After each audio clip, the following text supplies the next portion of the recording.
Olá, olá pessoal, eu sou Marcos Petri, este aqui é mais um vídeo do Diário de um Autista e hoje eu separei para nós conversarmos alguns tópicos sobre: será que o autista fica adolescente? Uma das questões que parecem óbvias, parecem bobas, mas tem tudo para dar um nó na cabeça de muitas pessoas, porque as expectativas, pessoal, elas ficam bem diferentes de um autista adolescente para um autista criança. Na verdade, de um autista criança para um autista adolescente. A gente fala na maioria das vezes de autismo infantil, dos obstáculos e dificuldades para o autista enquanto criança. Mas na adolescência e na fase adulta também, o autismo não para. Hoje aqui então nós vamos focar nas expectativas, na realidade e nos apoios dessa fase da vida que muitas vezes é vista como indiferente.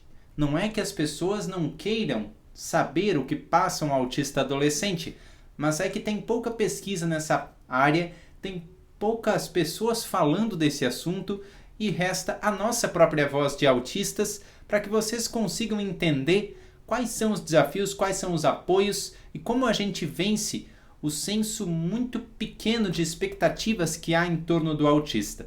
É justamente disso que eu queria começar falando aqui no nosso tópico de hoje, mas antes, dá o like, se você ainda não é inscrito, inscreve no canal para que receba mais notificações, mais vídeos, que possa participar aqui conosco dessas discussões em torno do autista, do autismo e da caminhada que nós sempre fazemos dentro do espectro. A questão da expectativa, ela é a mais crassa para um autista adolescente, porque até então tudo era direcionado para a sua infância. Como que ele iria para a escola, como que ele iria aprender a comer, se limpar sozinho, fazer as próprias escolhas, ter a sua voz sendo ouvida, todo um rol de dificuldades muito próprio da criança, que põe o seu comportamento para fora. Ou seja, um comportamento que a psicologia chama de externalizante. Agora, quando nós pensamos em crianças indo para o começo da adolescência, 10, 11, 12 anos, nós pensamos em crianças que andam lado a lado com adultos ou grupos de mesma idade de referência, porque até então, até os 12 anos, o que a ciência nos mostra? Que o autista, e qualquer criança na verdade, ela fica assim. O pai, a mãe, o professor, o amigo mais velho fica aqui em cima, como propondo comportamentos, e a criança fica aqui embaixo. A partir dos 12 anos de idade começa a fazer isto, começa a ser horizontal. E aí, como é que nós vamos compartilhar essa caminhada lado a lado? Desde muito pequeno, eu vejo que aqui em casa foi feita uma espécie de poupança para que eu pudesse ser um adolescente feliz.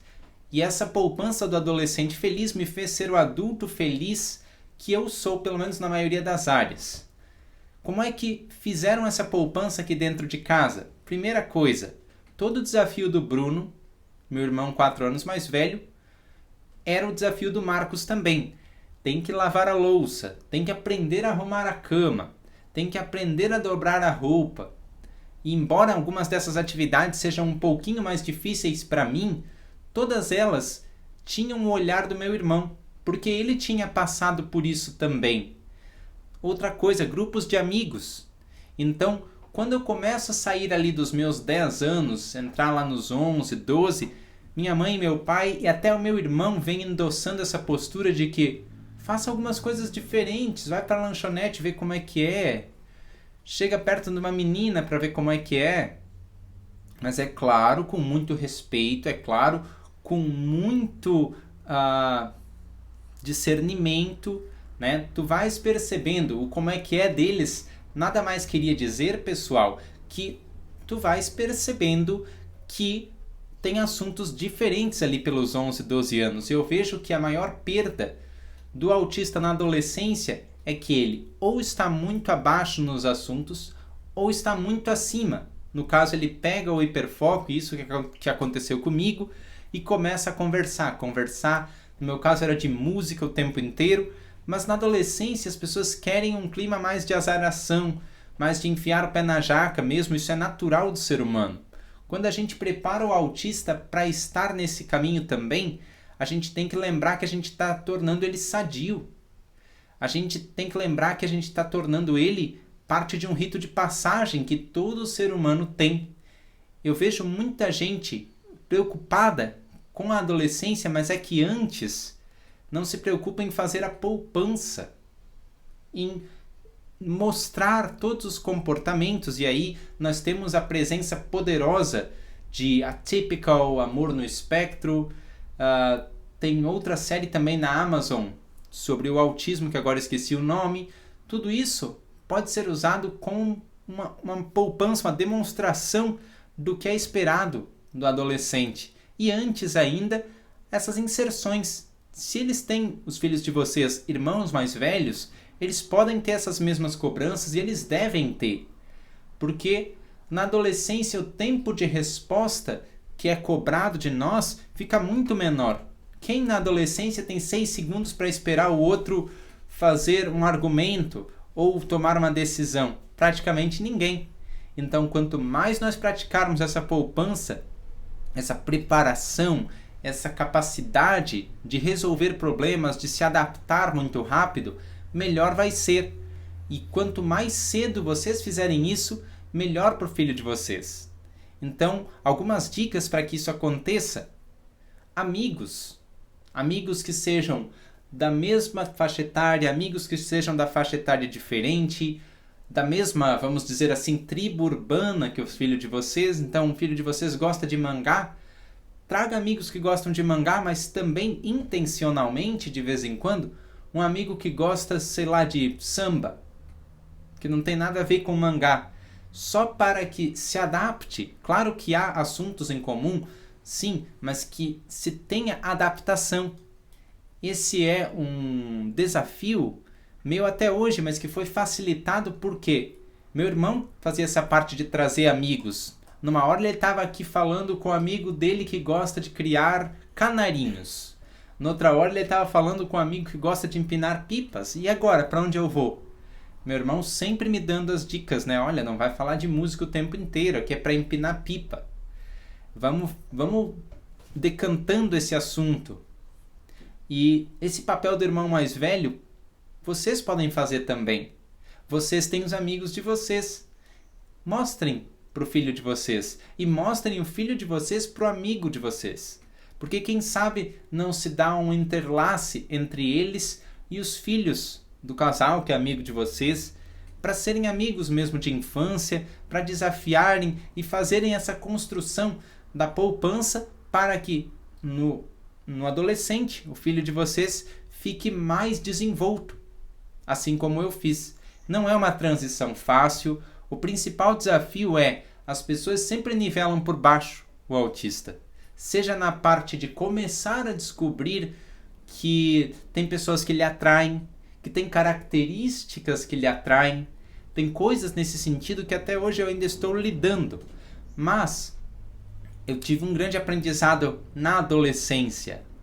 E eu tive um grande aprendizado não só da minha família nuclear, que é meus pais, meus irmãos, meu irmão, mas também da família extensa. Meu avô, minha avó, os meus primos e primas, eles também fazem parte desse rol de características que eu fui aprendendo para que eu daí transicionasse. Então eu digo para vocês, não deixem o filho de vocês dentro de casa.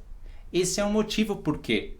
Ele precisa de referências múltiplas para que, a partir dos 12 anos, comece a andar lado a lado com as pessoas, sejam elas mais velhas, sejam elas mais novas, e ele consiga driblar uma coisa que eu acho muito pouco falada aqui na internet, que é as pessoas que mais